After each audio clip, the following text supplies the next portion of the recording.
Hello everyone from Chelsea Fan TV. Welcome back to another video. I'm back on with Lewis. It wasn't long since we last spoke about everything, Lewis. We were talking about Maresca. This is obviously before Ipswich, before Brentford. And my stance is still the same. I mean, I feel the same way as I did 2 weeks ago, probably even stronger than I did at that point.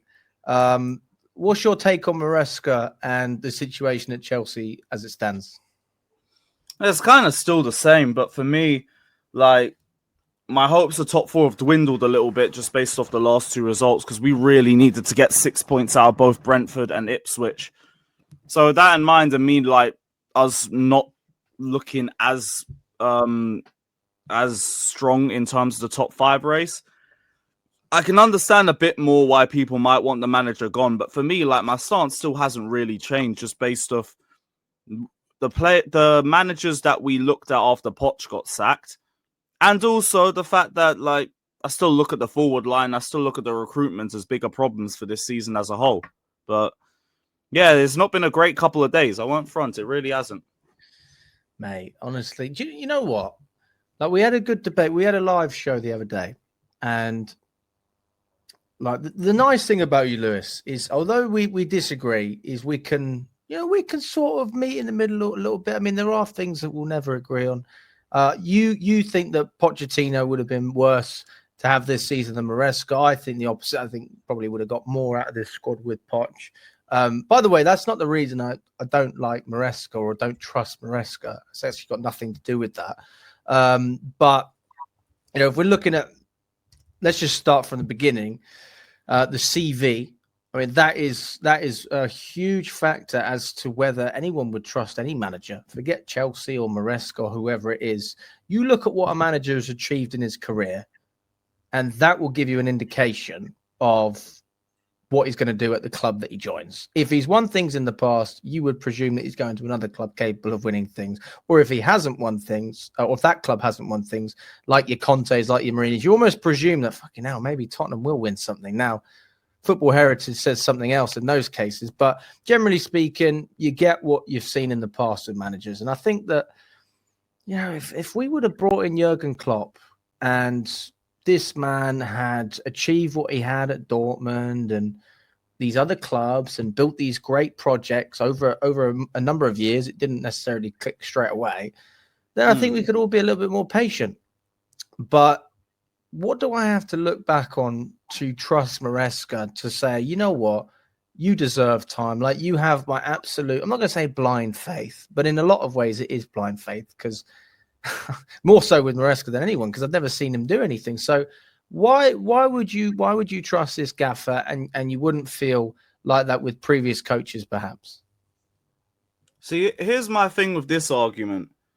CV shouldn't be used as an argument for current managers when what you really should just be looking at is what are they doing at the club. Like, we have a season to go off. I don't need to look at what Moresca's done at Leicester City, because even then there's only one season to go off, and that's not even anything from a top 5 league. We look at Pochettino's CV, for example, like, that didn't show me anything when I was watching the football being played last season, and the worst defensive record for a Chelsea side in Premier League history. Like, all I have to go off with Maresca is what I'm seeing on the football pitch. And we've got an inexperienced manager who the owners and the directors did not back sufficiently enough in the window.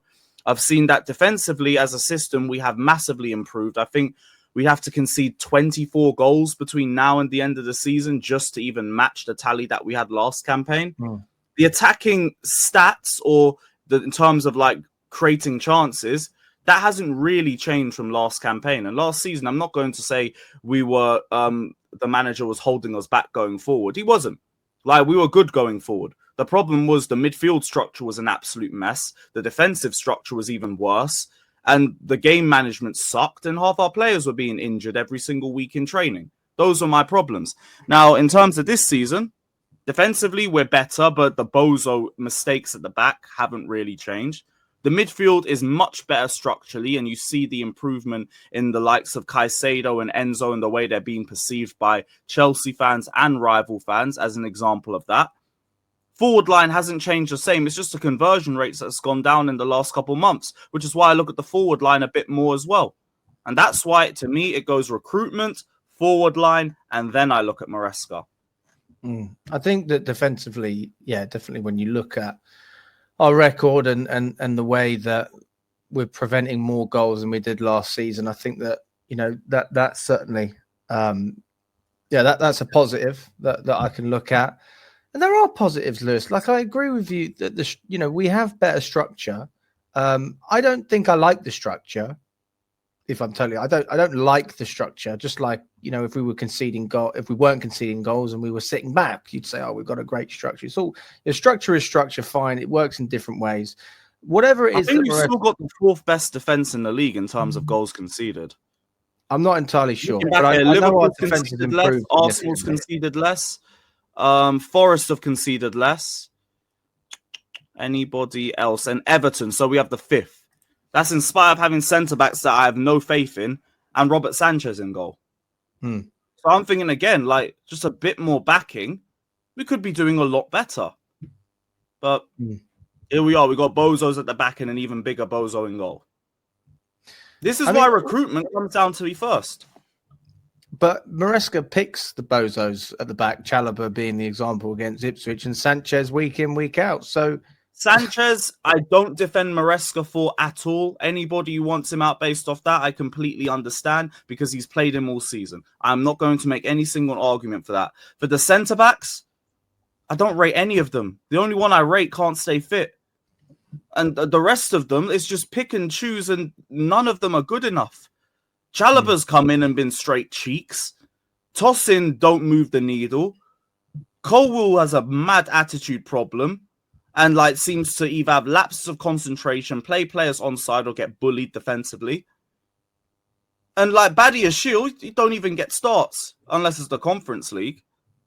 So I have nothing to go off of any of the centre backs. I just don't understand. I mean, just going back to what you were saying about Sanchez, that was the killer for me. When I was standing outside the Etihad with you, with Matt, we were all there. We were thinking, like, I didn't even think the performance was that bad. But we lost the game. I'm talking about the away game at the Etihad. I didn't think the performance was that bad. We lost that game. We were in the game, Lewis, and we lost that game because we have an incompetent goalkeeper. That's the reason we lost that game. I actually blame Maresca a lot more for that game than Sanchez. Yeah, but he started Sanchez. So if you're blaming, we went 1-0 up and we played like a high line with no real good press up top. And it meant City could just play direct football and just carve us apart in transition. Well, for me, I blame Maresca a lot more than I even blame Sanchez for that specific game. It's another one for everyone who thinks I have a big Maresca fucking fetish and all of that. I hold him accountable for that City game over anybody. But there was a point I was going to lead to that I completely forgot about. The thing is, Lewis, though, it's all about learning about your mistakes, right? And I'm here for it. And you talk about the development, for example, last season we got better, and people go, well, Cucurella was made to invert too late in the season. Like, ultimately, we saw improvement. We can't deny that. What I'm seeing now, I don't think the improvement was overrated. We clearly improved because we got results. It was a 5-game run. We looked good in 2. Like I don't really concern. Towards the end of the season, we were much. We're only good against Tottenham and West Ham. Come on. Actually, Brighton as well. It was a Reece James red that killed us. And Nottingham 6-0 against Everton. That's not the last 5. That's not the last 5, and we lost 5-0 to Emirates the week afterwards, so I don't care about that. I'm pretty sure Bournemouth was one of the last ones. Bournemouth cooked us second half. Gallagher's last touch for Chelsea was a clearance off the line, and like Dominic Solanke missed about 4 good chances. We got battered second half. Same way we usually did last season. You know what we had? We built up a togetherness. That's what we built up, a togetherness and a cohesiveness. And I know that the structure has been a big issue from last season for you, but when the players have the freedom to go out and play and they get comfortable within each other's skin, comfortable within the atmosphere. I mean, the bridge was obviously a big one last year. Caicedo said that. It was just a more positive atmosphere around the club. And there's no denying that we were on the upwards trajectory. You just contradicted yourself on that. Caicedo's saying like he preferred away games and everything last season. The bridge has just been toxic in general the last couple of years. And I think for this togetherness of the squad, the togetherness is still there this season. That's not really changed at all. Oh no, I'm not saying that anything's changed. I'm just saying that's the progression, Lewis. And now I'm not seeing progression. I'm seeing regression. I'm seeing regression in terms of the way we're going to finish the season this season compared to last season. Yes, we started off better. I agree with you on that. Like, there's no denying that we had a great start. I was absolutely shameless in the away end at Southampton. I'm not going to sit here and act like I wasn't loving life. I was having the time of my life thinking that Chelsea are going to fight for the title. I went, fuck it. We're challenging for the Premier League. Why not? I wasn't thinking, and this is why I don't drink on match days anymore. I haven't been drinking for the past however long because you just get carried away. It's a bit mad. A lot of Chelsea fans went from we're competing for the league title to I want Maresca out in the space of a couple months. But again, this comes back to the experience of what he's done before. We don't have anything to look back on, so we can only judge what we see. But he managed to show you guys so much in the first couple months. People wanted to think of a title. That's basically, like, Lewis, I mean, that's Tottenham talk, isn't it? Yeah, we won the league in December. We say, like, come on, mate. We're better than that, Lewis. And we need to look, ultimately, we need to look at the end. Maybe we should have just curbed our expectations and then people wouldn't be so annoyed about it. They'd be Maresca out so soon. Well, you're right in that sense. But, I mean, nobody knew what to expect. And he overachieved. And we thought, okay, well, we're clearly good enough to compete against a lot of these teams. Look, we're not going out and smashing teams. But even when we talk about our record against the Big Six, which has been pretty poor. I don't think we've won any games except Tottenham, if you want to put them in that bracket. We drew quite a lot of those games. We drew against United. We drew against Arsenal at home. You know, we played really well away at Anfield. You know, so there were some good signs. I'm not going to sit here and say that there wasn't. But the problem that I have, and this is one of the things that we didn't have last season. We've had so many players available. Yes, you could argue there's some key players not available. We've had so many players available. And I look at players like Vega. I look at players like Felix. And Nkunku's another example that I could use, to be fair. These are players that have just been mismanaged by the manager, in my opinion. And if he was better at managing a squad, I'm sure he's probably never been in a situation where he's had this. Actually, no, he must have been. Fuck it. I don't know. But, you know, he can't keep players happy. When we were competing at the top of the table, you know, Felix wanted to leave. Vega did leave. They both left. And Nkunku was unhappy, frozen out by the club. I think a huge part of that is because of the manager's mismanagement. Now, we don't know if Nkunku would have been good or not, Lewis. These are all if, buts, and maybes. But look, I hear you. You could have got more out of the squad. And maybe that could have helped you when you're struggling during these tough times, because we can't lean on Felix. I hear you for Vega. I hear you for Felix, because Vega could have got more left centre back minutes than Colwell. Like, Colwell's never moved the needle like that, bar a little purple patch at the start of the campaign. João Felix could have just come off the bench a little bit more. That's all I'm really caring about. Because do you remember before the international break? Felix ain't all that. He ain't all that. No, but look, do you remember before the international break when Palmer, like, you could tell he was knackered and you just needed someone else to come in? I'm not saying a starter, but you don't have anyone else, mate.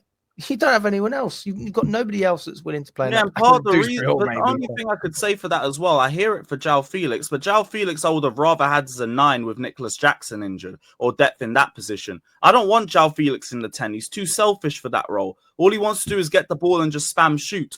At least Palmer will do that and still try and create as well. Felix don't do that. And Nkunku, I am not hearing any excuses for Christopher Nkunku. He is one of the biggest wastes of time and money that this club has spent in recent memory. Pointless. Like, this guy does nothing. I've seen him go Conference League group stage games. I am not blaming the performances that he's dropped this season on Enzo Maresca. Which games did he go in the Conference League? I think Noah at home, he was garbage for a good 60 minutes. Which one was the other home game? Because again, I'm pretty sure he scored in like the majority of the games he played in, you know, cup competition. You can score a goal and ghost. Like, I'm talking about that though. I mean, that's what we need. It's the Conference League group stage, for goodness sakes. I want to at least look at the player and think, let's just look at it from this perspective.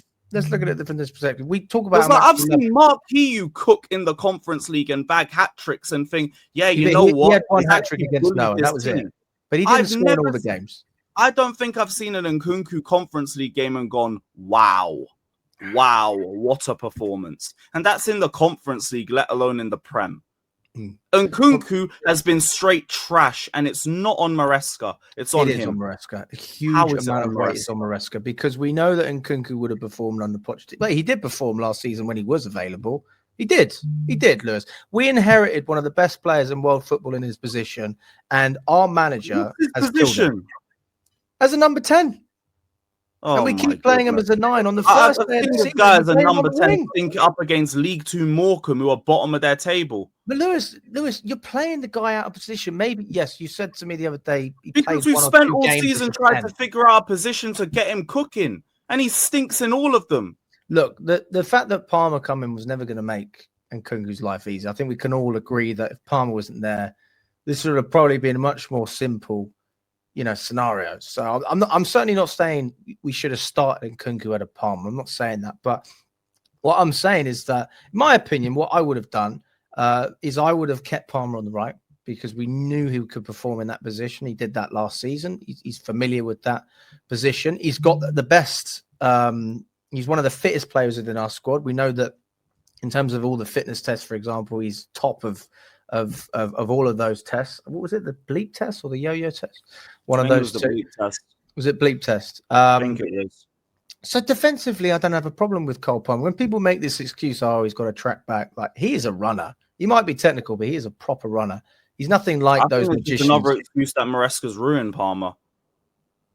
What do you mean? And even then, like the whole Nkunku stuff, like I cannot give him the excuse of Maresca. I can't. By the way, like from sort of January onwards, I totally agree with you. Because the club then made the decision to go essentially public and try and put him on the market.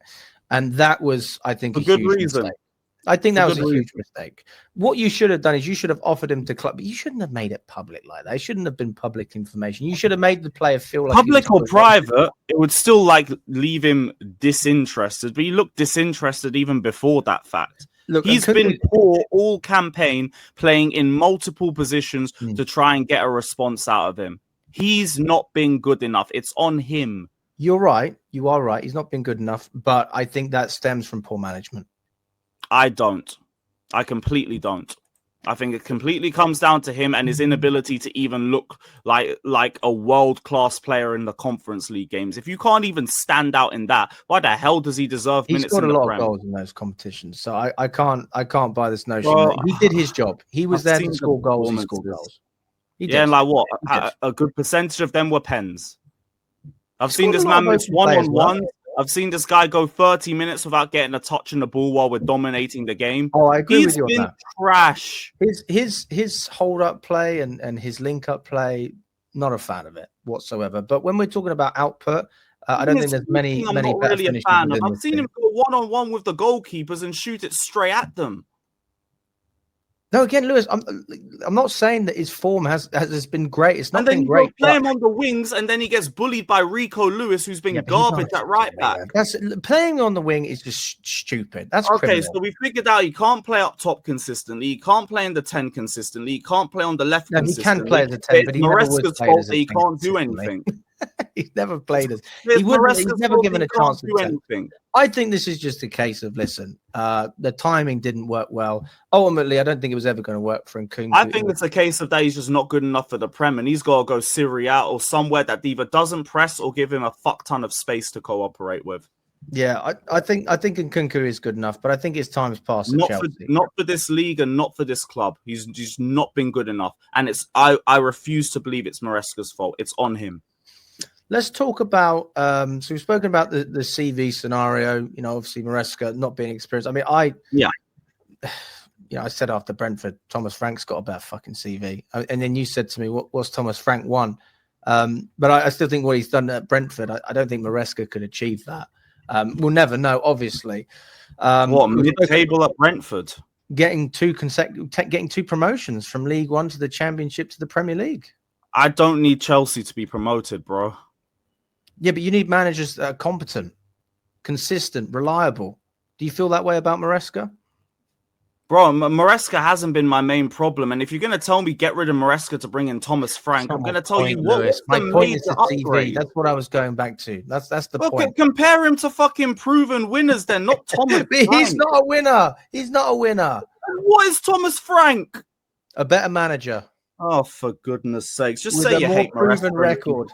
Just say you hate Maresca and keep it stepping. He's won nothing. He's achieved nothing. I don't care. I don't care. No, mate, Graham Potter has a better CV than Maresca. Then I'll give you that one. He's a Chelsea manager.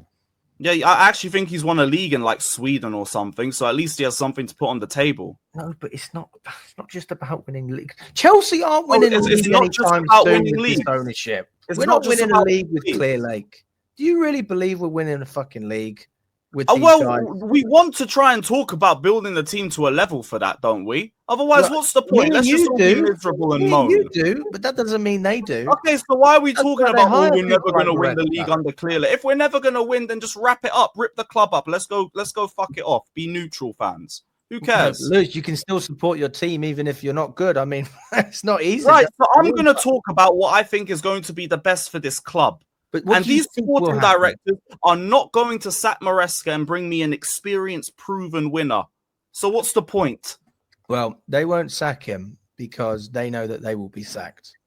And I think if they're sacked, then maybe we can move into a better position. But then the argument is actually the same. You just go a level higher. So and Alex, you notice that, again, you're agreeing with me, and the biggest problem is the sporting directors. I think it's a huge problem. Absolutely. I think the biggest problem is the ownership. I think that's the biggest problem. Do you agree with me that the sporting directors are a bigger problem than Maresca right now? Right now, yes.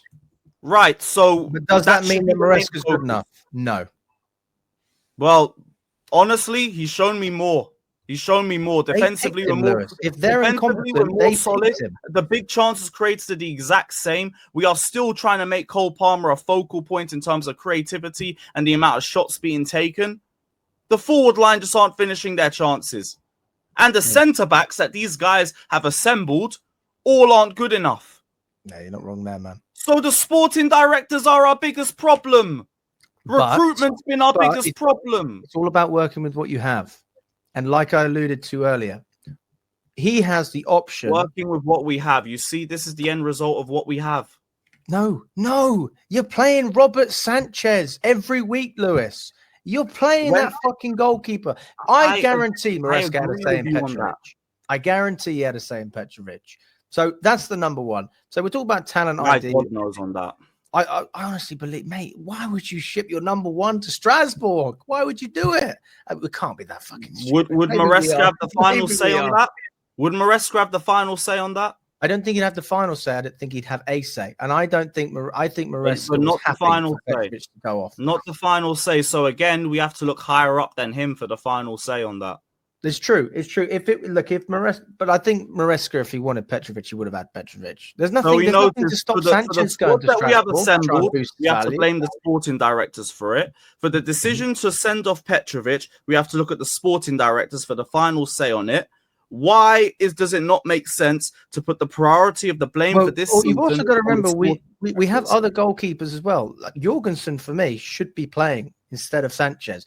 This is the first thing. I mean, if we're going to look at other aspects of the team, I agree. I just don't see enough improvement. I also don't believe that Sanchez is the only reason why you turned on Maresca. You speak enough times about how he was my number one reason. My number one reason. But there's other reasons on top. My number two reason is the CV. My number three reason is the style of play. As a match-going fan, and you seem to think the other side. So I'm actually really interested to hear your opinion on this. Now, you go to games. I mean, you don't go to as many as you used to, but you still go to games. And you know what match-going fans are like. A typical day, let's just say an away day or a home game, whatever it is. You go to the pub, you meet your mates, you might have a couple of drinks, a couple of beers, get some food, watch the game. All right. So, for some people, they just rock up and watch the game. For a lot of people, this is a full day out. And let me ask you this question, Lewis, because if we're not on the same page on this, I don't think we'll agree on this at all. Why do you go to the football? Do you go to watch your team win, or do you go to be entertained? Why do you pay your money to go to Stamford Bridge? A combination of the two, and also to see my mates. Because I would say that the number one reason people go is to be entertained, and winning is a bonus. I could hear that. Fair enough. Okay, so we're on the same page there. So my belief is this: if you are winning, and I'm talking about titles and trophies, then you can do whatever you want in terms of playing style. And I think that we've gotten away with that many years, where we've seen Mourinho's teams at times that played some pretty lethargic football, but we've managed to get the job done. Okay, it's not necessarily been that high pressing, entertaining football. I'd say I disagree with that. Sorry, won the Europa. Sorry, won the Europa League, etc. Sorry, won the Europa League, and half the fan base wanted him gone. I quite like Sarri. I never had a problem with Sarri. Because I know with teams that are transitioning to possession-based football, it usually happens that the first season people find the football boring while the team adjusts to it. But this is the thing, right? I called this situation happening with Maresca and the fan base before even the first match day. And the first 20 minutes of that game against Man City only confirmed it to me. They weren't even willing to give him. Man were booing from 20 minutes into the season. Really? What? Yes. Have you not seen the clip of Maresca turning to the Chelsea fans in the East End going like this? Because they're booing 20 minutes into match day 1 against Man City. Was that the Man City game? Yes, match day 1. I know the clip you're talking about, but I just can't remember if that was the first one. I am so not surprised that a good chunk of match-going fans have already turned against this brand of football. It was one of the most obvious things to notice. It was so obvious. And the Sarri season was just a case study of it. 20 minutes into Man City, I got my confirmation. As soon as we go into a bad patch of form, people are going to start turning on the way that we play. And here we are. Here we are. The thing about Sarri, though, right? I could look at what he did at Napoli. I could look at what he did at Empoli. Okay, I think Empoli was the one he was at before Napoli. And you could see he built something. I'm not saying he was a winner because he wasn't. But he played a beautiful style of football. I don't know if you watched some of the Champions League games that Napoli played in his final season. 17-18 Napoli was cold. Amazing. So cold. Amazing to watch. And that's But you know what he needed? He needed the first season to bed in his style of play. Yes, he was getting cussed out by a good chunk of Napoli fans and Diego Maradona as well.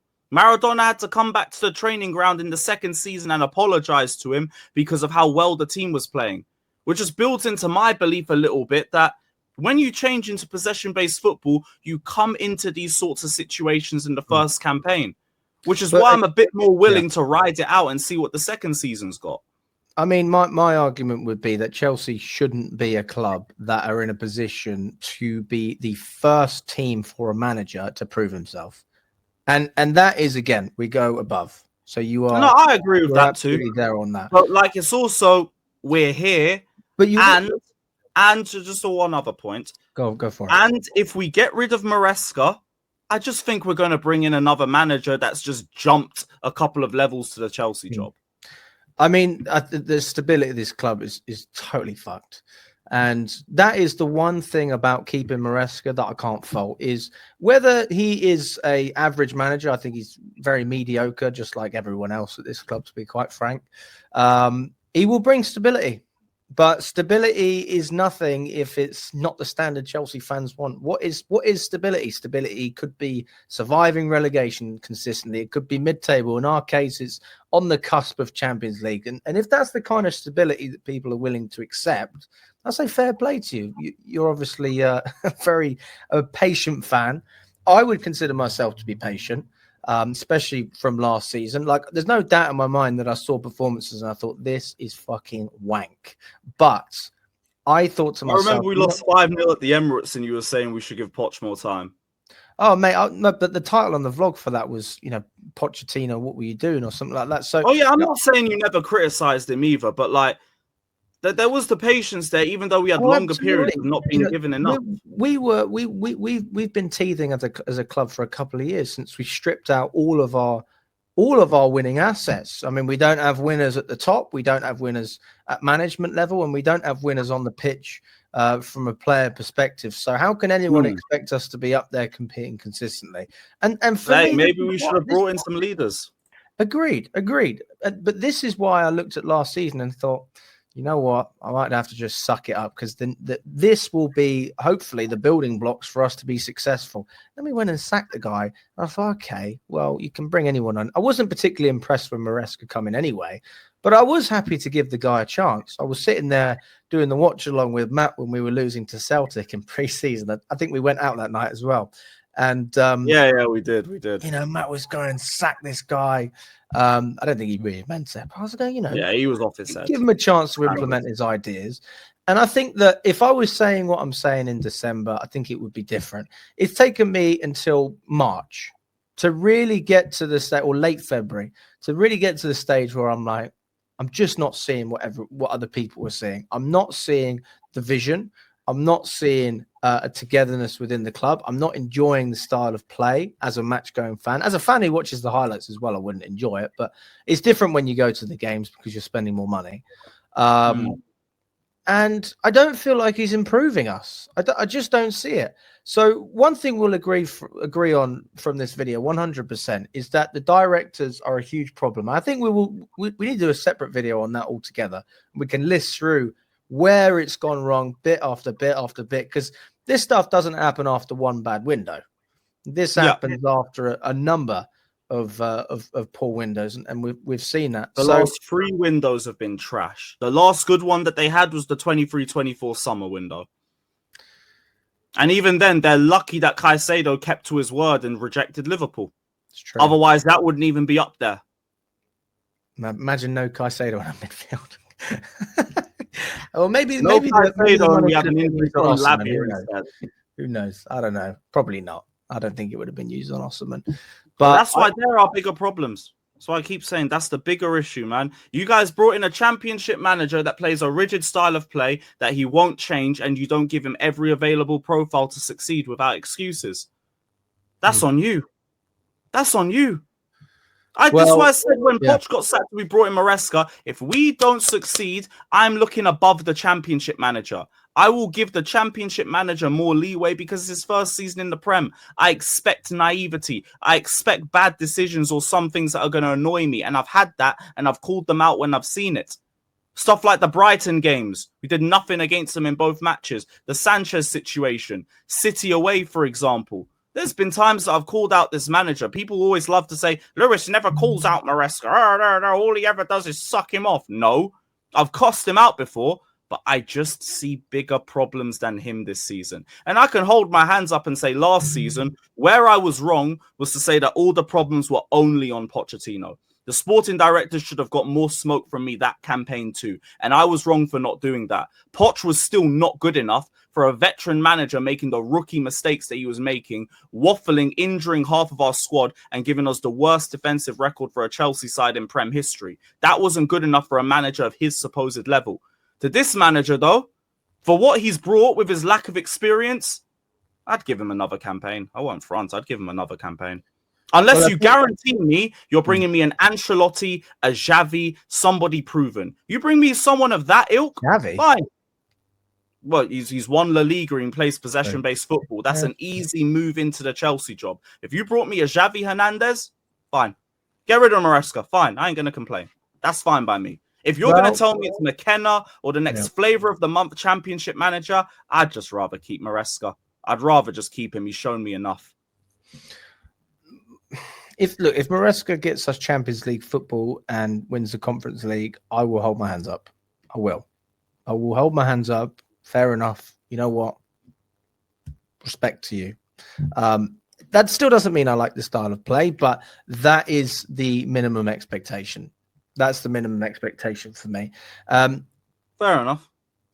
If he doesn't achieve that and we get Europa League, do you still have faith that he can be the man to build? I mean, if we're getting technical, Europa League is an upgrade on Conference League. You could argue that's a step in the right direction. But considering the money we've spent and where we need, we're desperate for money as a club, let's be honest. Clearly, that's all they care about.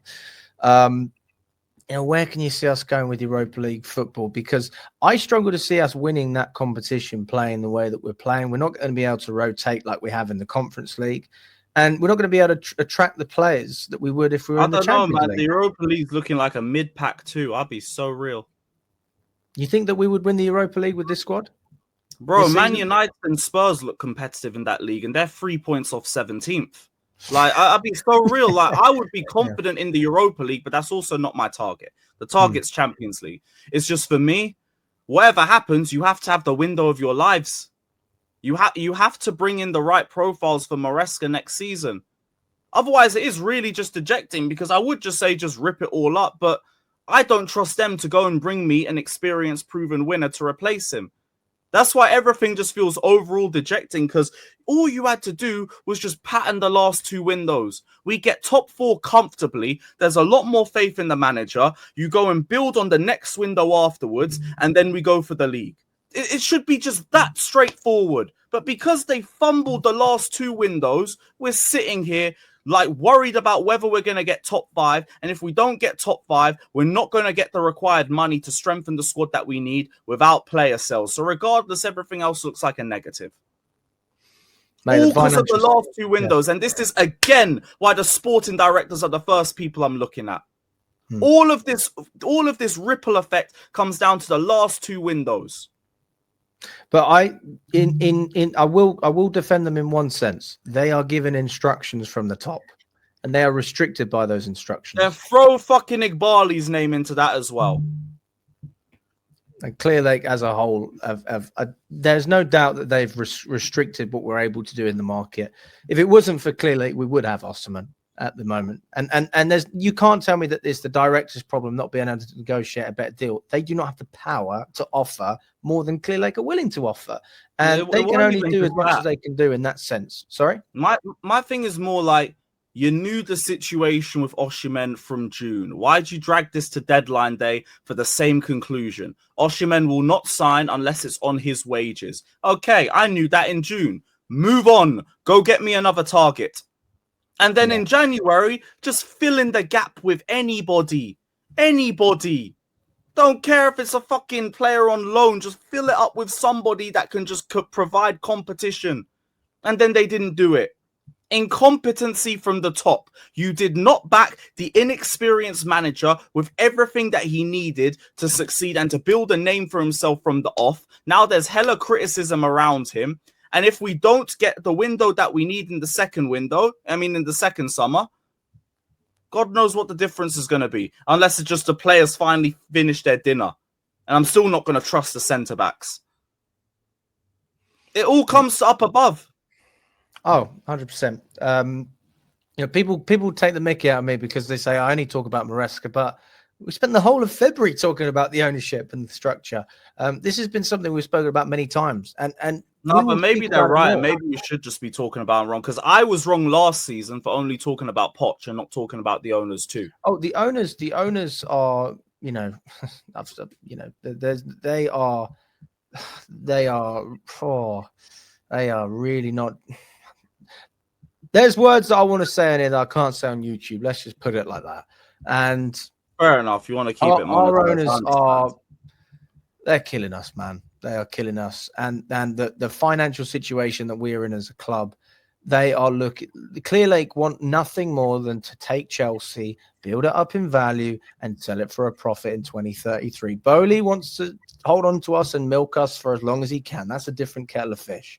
But we have 2 people that they don't agree.